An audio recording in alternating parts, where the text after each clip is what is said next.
Friends, તો જો આજે સ્વાગત છે મારા નવા એક બ્લોગમાં. કારણ કે આજ શું વાર છે? આજે શનિવાર છે, 1 તારીખ છે 1/8, એટલે કે મારી નિધિનો બર્થડે છે આજે. તો આપણે મકાઈનું શાક બનાવવાનું છે. જો તમે આખી મકાઈનું શાક બનાવવાની છું, તો એને આપણે પહેલાં બાફી લઈશું. તો જો તમે કુકરમાં મેં પહેલેથી જ પાણી ગરમ કરવા મૂકી દીધું છે અને હળદર ને નમક નાખીને પહેલાં બાફી લઈશું. તો વિડીયોમાં તમે કન્ટિન્યુ બન્યા રહેજો. આપણે આગળ જો વિધિબેનનો અમારો બર્થડે છે ને, તો કંઈક સેલિબ્રેશન કરીએ. તો જોકે કેક ને આન તે બધું કરવાનું જ ન હોય, પણ છોકરા સમજે નહીં ને, એટલે કેક નાની એવી લાવવી પડે ને સમજાવવા માટે. હા, તો અને મારા બેનને આપણે કે બાલગોપાલને બધાને બોલાવ્યા છે ઓલા ઘરેથી, તો એનું પણ આપણે જમવાનું બનાવશું ને સાથે બેસીને જમશું. તો વધારે આનંદ આવશે, મજા આવશે. અને સાથે રહેવામાં જે મજા છે ને, એ એકલા રહેવામાં મજા બિલકુલ નથી.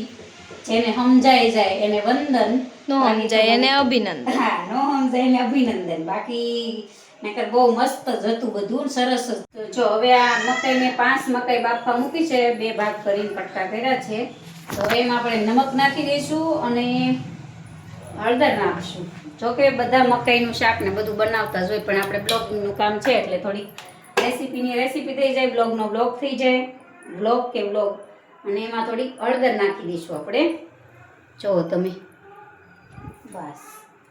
તો આજે થોડોક વધારે આનંદ આવે છે કે અમારે શું કહેવાય, શૂટ કરવાવાળા છે અમારા વિભુભાઈ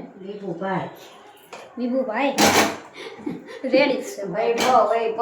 હા, વૈભવને હું તમને બતાવું. આમ જો એ શૂટ કરે છે.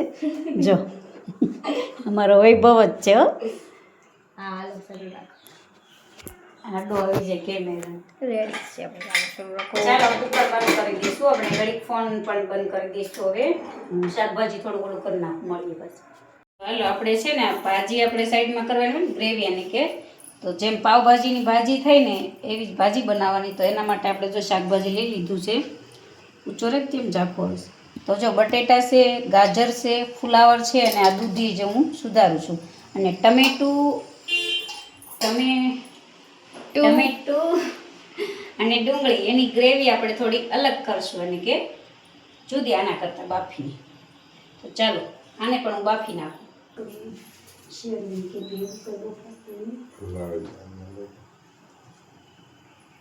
આ શાકભાજી છે ને, જો આપણે થોડુંક ધોઈ નાખશું. આને કે આમાં ફ્લવરમાં બહુ દવા છાંટેલી હોય. બધું શાકભાજી ધોઈને પછી તેને ઓલું કરવું પડે.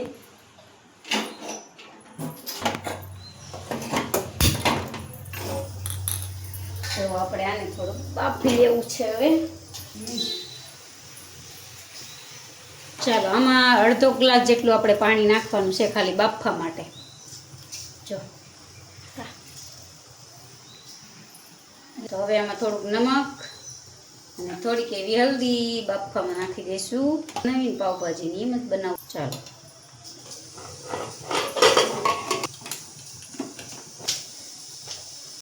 શાકભાજી આપણે હતું ને, જો મેં બાફી લીધું છે ને આવી ગ્રેવી ચૂંદો કરી નાખ્યો છે.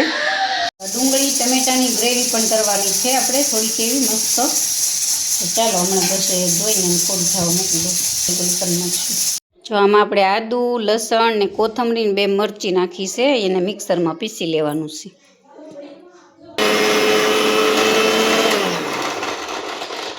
જો કેક પણ આવી ગઈ છે આપણે, ચોકલેટ ને જો બધું આવી. જો બેનનું આવ્યું છે, અમારી કૃતિબેન ને જો એક લઈ ગયું છે. જો કેક પણ સરસ મજાની આવી ગઈ છે આપણે. તો ચાલો, તો વઘાર માટે આપણે મેં તેલ નાખી દીધું છે આમાં. તો ચાલો, વઘારમાં જીરું, તમાલપત્ર છે નહીં આપણે, એટલે તજ, એક કોકમનો ટુકડો, એક એલચી નાખી છે. થોડીક હવે હિંગ નાખી દઈશું. ચાલો, અને આદુ લસણની પેસ્ટ છે એ નાખી દઈશું.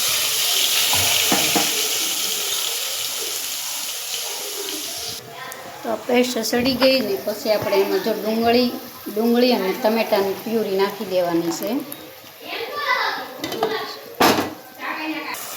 મસાલા જો આપણે ધાણા જીરું નાખી દીધું છે, હળદર ને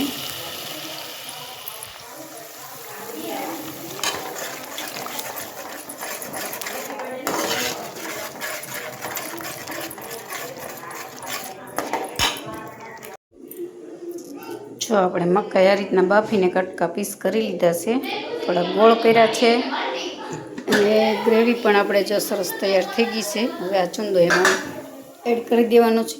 અહીંયા ભાત બની ગયા છે આપણે ને થોડીક એવી રોટલી બનાવવાની છે. તો ચાલો જો રસોઈ જો બની ગઈ. તમને એમ થશે કે ચાલો હમણાં બનાવી નાખું, પછી પાછા મળીએ બહાર ડેકોરેશન નાખીશું, તમને બતાવું આવે છે ડેકોરેશન. જો ફેફસા મજબૂત હોય ને એ ફૂલાવીએ કે ચાલો. તો જો આપણે ગ્રેવી તૈયાર થઈ ગઈ છે ને એમાં હવે આ પીસ નાખી દેવાના છે.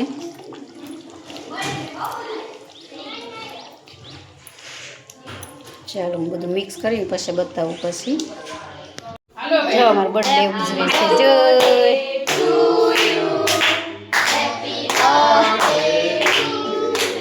લે ચાકુ દેવલી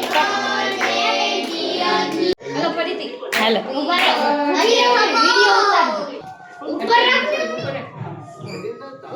એક ઊભો કરજો. ખુશ તો જો ડેકોરેશન ફાઇનલી એવું કંઈક થયું છે. હે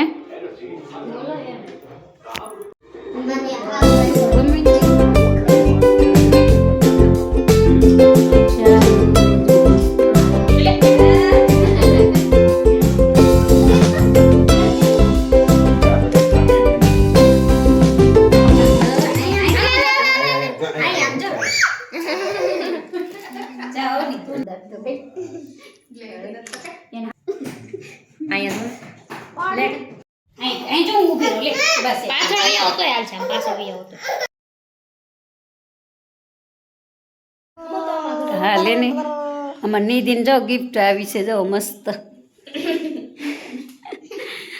જો બેનો તરફથી ગિફ્ટ આવી છે. અમાર નિધિને હરખ તો જો હા પણ જો એમ કે છે ને માસી અહીંયા બેઠા છે. જો માસી કેટલું લાવ્યા, રિંગ લાવ્યા ને ઓલું લાવ્યા ને જો રિંગ તો પડી ગઈ હા. બર્થડે થઈ ગયો પૂરો, બધું થઈ ગયું રેડી ને હવે જમવા બેસવાનું છે.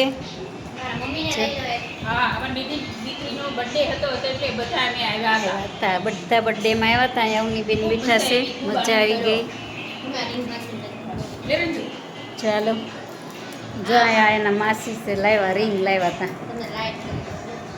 જો લાઈટ થઈ જો હાલે તો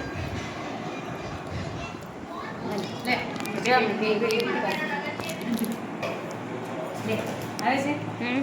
મારા દૂતરા તો બહુ ઉત્સાહ છે. લેકિન એક સેકન્ડ બધા છે ને આમ જો બર્થડે પૂરો થઈ ગયો ને આમ જો 6 7 ઓય વાઘ છે.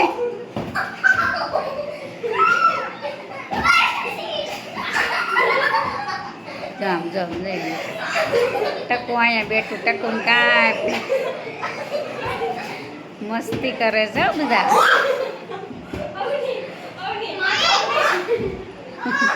હેલો બસ વિડીયોને આપણે એન્ડ આપી દઈએ. આ બધી મસ્તી હાયલા કરશે જો. શાબાશ.